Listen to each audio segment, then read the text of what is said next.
Hi everyone, Cam here from Yes Auto, and today I'm going to be reviewing this thing. It is the Ford Puma St.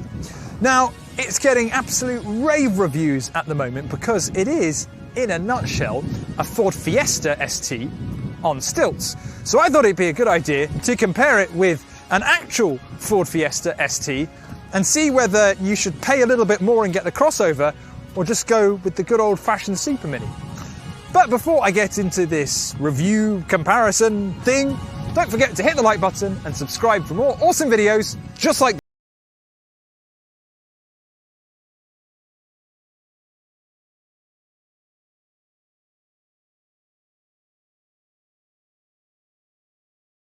Very different. So we'll start off with the Puma, and the best way I could describe it is a very happy frog, especially in this metallic green. So you've got this nice big grille down here, which looks very similar to that of the Focus and also the Cougar. In fact, you can watch our review of the Cougar by clicking the link in the top right hand corner.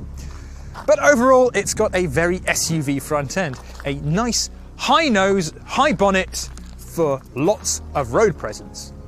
The Fiesta, meanwhile, is what I'd call more an angry fish because it's frowning a little bit at the sides and looks much more aggressive. The nose also sits much lower too. Overall, it's much more hot hatch than hot SUV, which makes a lot of sense, right? I mean, this one is the crossover, that's the hot hatch.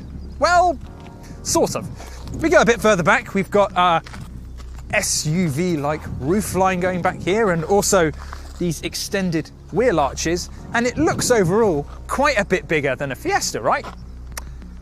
But it isn't. It's only 3mm taller than the Fiesta. So when you actually stand next to these cars in real life, they feel like they're pretty much exactly the same size. And that's going to be the case as well when we get inside the car. So really, what you're paying for is SUV looks over those of a Super Mini. There is a difference though. The boot on the Fiesta is smaller than that on the Puma. But really, until we get inside, there's not a lot actually different between these two cars. Now, the underpinnings of the Puma ST really are very similar to that of the Fiesta ST, although there are some very subtle differences which I'll get onto in just a bit. So both cars have bigger brakes over their standard counterparts, and they're highlighted by these nice big red brake calipers. We've also got a 25% faster steering rack, so you can really chuck it into corners, and you can also option a mechanical limited slip differential. Now, there is a slight difference on the Puma ST. Because it's a bit bigger and a bit more wallowy, you have a 40% increase in stiffness at the rear of the car just to keep the car more level in the corners. Now, some bespoke additions to the Puma include this lip down at the front, which reads Ford Performance. Now, what's interesting is that this is a big old crossover, but according to Ford, that generates 80% more downforce than the front end of a regular Puma. Not Formula One levels that we're talking about here, but it's going to give it a bit more grip. The rear wing, and there's also a diffuser back here as well, also work in conjunction with each other to have a positive effect on downforce.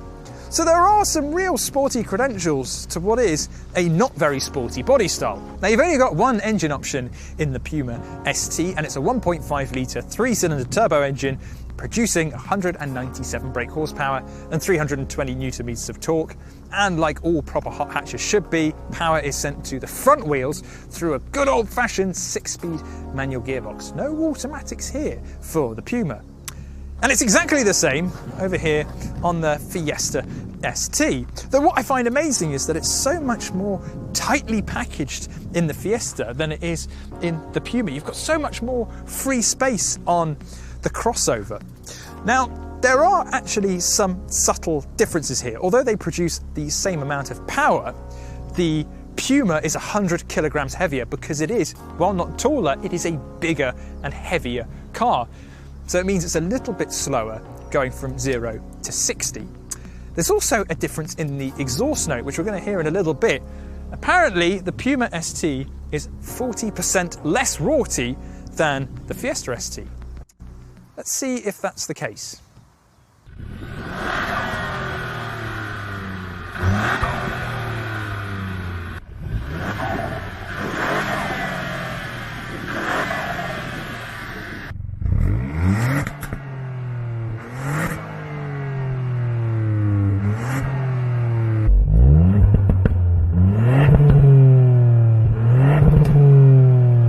Being a bigger car, the Puma is of course also more expensive than the Fiesta ST.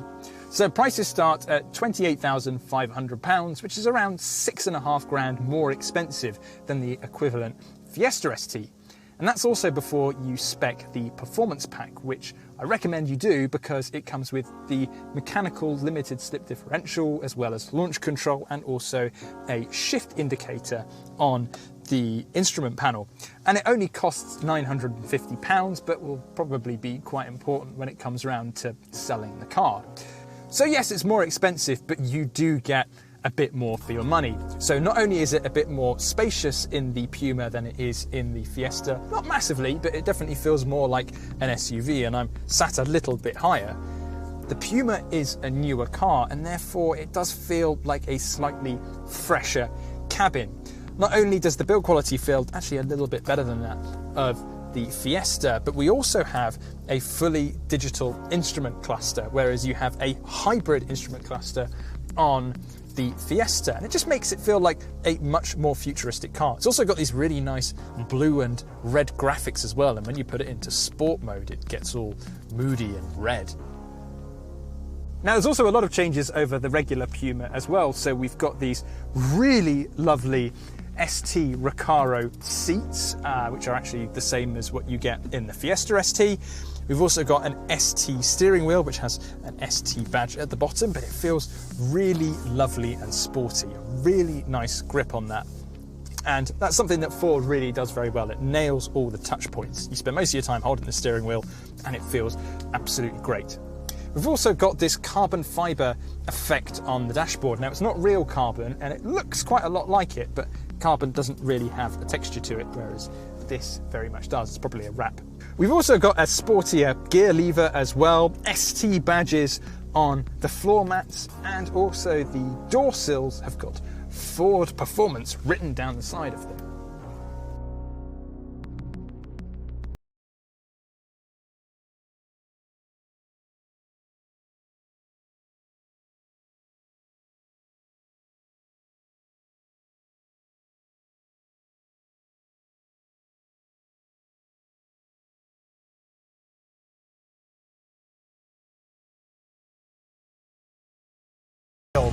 The Fiesta ST has never been about 0 to 62 times, and the same will be for the Puma. It's all about what it's like to drive and is it fun.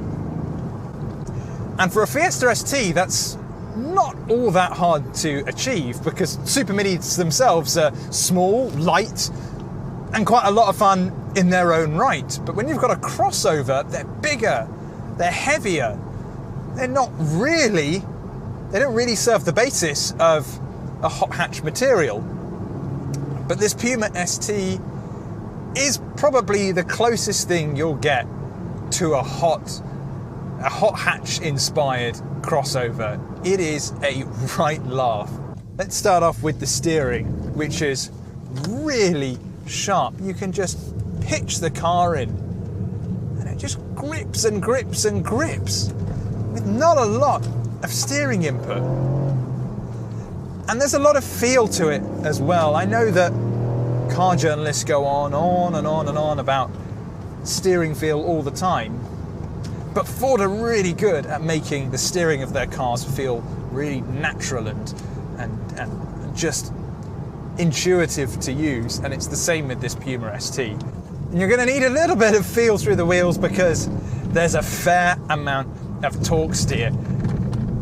Something that remarkably a lot of manufacturers have ironed out of fast front-wheel drive cars, where you put the power down and there's so much power and torque going through the front wheels that they kind of squirrel around a little bit. It steers the car for you.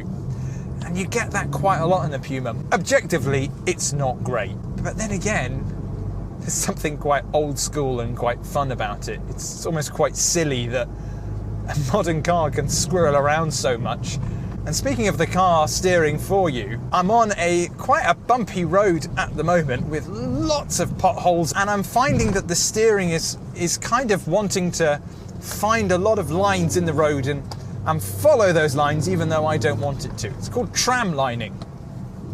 It's almost like your car's on rails, but while that's used quite positively in something like Formula One, where you want your car to be on rails, if it follows the rail even in a direction you don't want it to, it can just be a little bit frustrating. I've got a really lovely gearbox in here as well, so you're just constantly wanting to shift through the gears. I mean, honestly, this is the first SUV or crossover that I've been in where I've enjoyed driving it. A lot of them are okay for getting from point A to point B, even the fast ones, but none of them are ever fun to drive. I had a T-Roc R for a bit last year. In fact, if you click the link in the top right-hand corner, you can watch a very makeshift drag race of that against the Civic Type R. But it was fast, but it wasn't fun to drive. But this thing is a right hoot. But the question is, should you buy one over a regular Fiesta ST? There's no denying there's more room in it. If the Fiesta is actually quite a cramped car. It's not what you would call spacious. Remarkable, given that it's one of the best-selling cars in the UK. And so with the Puma, you do get a bit more space and you do get a slightly bigger boot. The drive isn't as good as a Fiesta. I think if you're after a really good, proper driver's car, the Fiesta ST is better in lots of little ways that all add up to just make a better driving experience. There's not as much body lean when going around corners, so it just feels a little bit tighter overall, and therefore the steering feels nicer. So the Fiesta is the car to go for if you want a good, fun driver's car. So in that sense, the Puma ST is a bit of a compromise. It's the kind of car that you go for because you want a fast car, but you want a little bit more practicality. Nevertheless, it's great to drive.